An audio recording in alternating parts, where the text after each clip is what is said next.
Dito sa third part, medyo mag-apply na po tayo talaga about the concept of leadership sa ating community, society, sa family, ano po. At parang ganun din, no? I-apply natin directly ang shepherding. Immediately, of course, ang unang iniisip natin when it comes to shepherding ay ang mga pare, no? Mga spiritual leaders of the community because they're called pastors, no?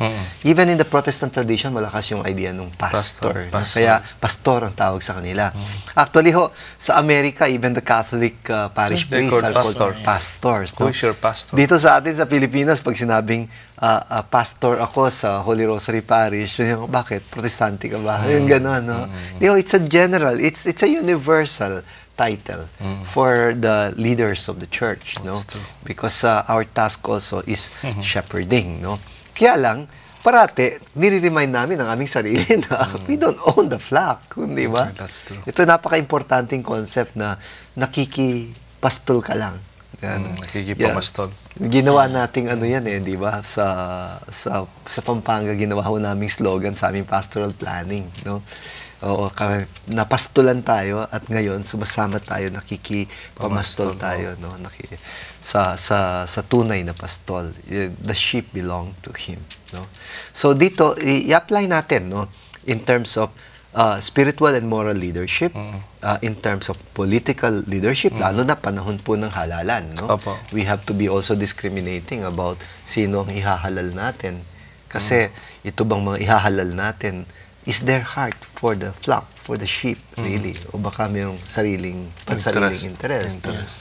And of course, yung mga parents natin, they also exercise leadership, no? Teachers natin, no? All other people who are also exercising leadership in our country. Gusto kong magbalik, Bishop, doon sa mismong title natin. Okay. Yung sagutin. Sagutin, yeah. Parang, again, parang kung i-distinguish mo po yung leadership na walang sagutin. Parang nakakatakot. Yung parang, ang maganda kasi sa leadership yung sagot ko yan. Yung parang the buck stops here. Parang ako yung ano dyan. Ako yung, kung sakaling may mangyari, ako yung blame me. I am the one responsible. I'm the one responsible. Kung kailangan mayroong trouble, ako na yung unang mananaga sa anumang mangyayaring sakuna. That concept of sagutin is something inherent in leadership. Though I know leadership has something to do with vision, with direction setting, with plan, pero yung matinding sense of accountability. Kanina ngang meron akong kasama, hindi ko alam, parang magdi-dinner tayo ni Kong Frankie at saka ni Sister Jonet. Ang nakakatawa dyan, yung mga outgoing na politiko. Ano na daw, mangungutang yan. Sige, paggawa ng pagawang project. Kasi alam nila, hindi na sila mabubuto dyan.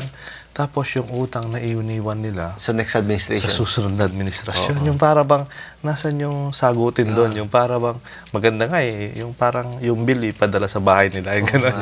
They can be not very responsible with their expenditures. And then, yun nga, nakakalungkot, yung ipapasa, yung sagutin ng kanilang ginawa sa susunod. That's right. Yes. Ito yung sense of accountability na nakakatakot ang mga leaders na walang sense of accountability. Tsaka, di po ba, ang pastol na may sagutin, isang pastol na nakahandang magbigay ng sarili niya para sa mga pinapastolan niya. So, kung sabi nga ni Father Deo, kung may magkakaroon ng threat, ikaw ang unang haharap. So, you should be ready to bleed for the one you, naalala ko nga yung parang nabasa ko, sabi, mayroong mga trabaho ngayon na hindi masyadong totoo yung sinasabi. Yung mga dishonest jobs. Dishonest jobs. Halimbawa, yung beautician, pagkatapos niyang ginupit, huy, ang ganda-ganda mo na. Hindi naman. Diba? Yung parang mga nagtitinda, maraming dishonest. Suke. Ngayon lang bumili. Ngayon lang sila nagkita, di ba? Ano pa kasi yung isa, yung teacher na... Yung teacher, ang galing-galing ng estudyante ko. Hindi naman magaling yung yung parang yung drawing niya. Tapos yung politiko daw. Hindi, teka muna, yung driver. Yung caller. Isa pa, pero puno na. Yung politiko, ganun din. Sabi nila, asenso tayo, pero sila lang. You don't push others. Dito sa accountability, yung sagutin, gusto kong i-call yung attention ninyo doon sa isang bahagi sinabi ng Panginoon dito. Sabi niya, I will give them eternal life and they shall never perish. Hindi ko hahayaan na mapariwara ang kahit na sino sa kanila. And no one can take them out of my hand. Bakit? My Father who has given them to me is greater than all, and no one can take them out of the Father's hand. And then sabi niya, the Father and I are one. So, even Jesus as a good shepherd is accountable. Accountable pa rin siya sa kanyang Ama. So, I don't own the sheep. I do not behave like I can do whatever I want with my sheep. No. Pinagkatiwala sila sa akin. Yung katiwala idea. And I think that yung the stewardship idea. Itong pinaka-importanting idea, I think, in shepherding, the steward. Because doon papasok yung idea of accountability. Are our politicians accountable? Yung stewards, tapos yung parents themselves. Diba? Even the way we use our resources. No? Ang ganda ng konsepto ng stewardship, hindi lang sa money, hindi lang sa authority. Kahit sa paggamit natin sa kalikasan. Meron nga akong narinig na intergenerational sin . Bagong konsepto yata yun, sabi ko. Intergenerational sin. Ano ba naman yun? Sabi ko, parang bagong kasalanan yan. Yun daw yung kasalanan na, parang yung kasalanan natin yung mananagot, yung next generation. Halimbawa, yung ilog ngayon, sinira natin yung mga halaman para bukas. Inubos natin. Ang magbabayad dyan. Ang magbabayad at ang mahihirapan yan, yung susunod na henerasyon. Meron ding nagsabi doon sa isang bansa, yung parang nangutang na sila ng nangutang, pinalabas yung pera nila ngayon para daw ma-boost yung economy, and then yung deficit nila. It will go to the so many generations. Sabi na, this government committed intergenerational sin. Parang sino tayo para pagkagising at pagkamulat sa maliwanag ng mga bata ay may pinapamana na tayong utang sa kanila. Para bang, that is very, very, parang hindi yata totoo yung sagutin as a kind of leadership that we really idealized in this discussion or sharing. Di ba sinasabi, pinag-uusapan natin kanina yung in our younger days, ako mismo, nung bata ako, ganun ang concept of the politician. Ang politician is a public servant. So, dapat nakahanda yan magsakripisyo. Yung tumataya siya. Ganun. Para sa community. So, kunyari, lawyer siya, alam niya, lucrative ang kanyang exercise sa profession.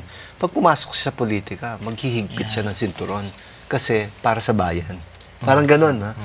That was always before yung concept of the politician. And it's only too bad kapag bumabaliktad na. That's why you really have to just check the lifestyle of your politician. That's right.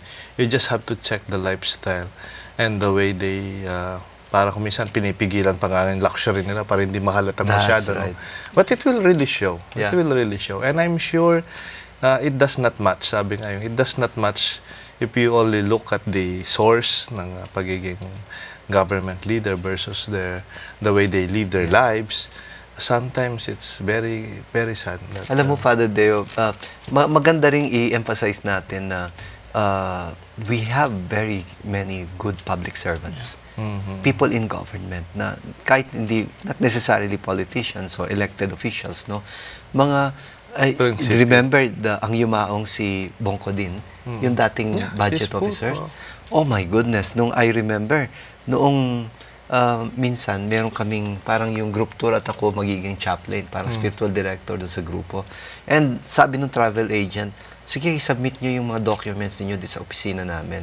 So I went to this building na dilapidated, wala mang elevator, tapos yung hindi well-maintained, tapos ang liliit ng mga kwarto, ganun, no? Tapos and out came a lady. Nakilala ko kasi you cannot mistake that face, hindi ba? Kasi parati mo nakikita sa TV, sa newspaper, ganun. Tapos, lumabas siya, sabi ko, kilala ko yun sabi ko. Tapos mamaya, pagpunta ko na dun sa office ng travel agent, sabi ko, tama ba ako na yung nakita kong lumabas, parang working in government? Sabi ko, oo, sabi niya, si Bongko Din, sabi niya, dito nakatira yun? Oo, and ano siya, single siya. Tapos, and she was driving a very dilapidated old car also. And up to the moment she died, she was poor. Yeah, actually. And this lady was holding the national budget. Planning the national budget. Imagine that. No? Actually, namatay yun doon sa hospital kung saan nako-confine din yung kapatid ko sa NKI. And I realized maybe if she had a little, I don't know. No, sa maintenance, malakas po kasi. Then I realized she must be very poor also. Not so miserably poor, but I think yung sa witnessing, no? Sa witnessing,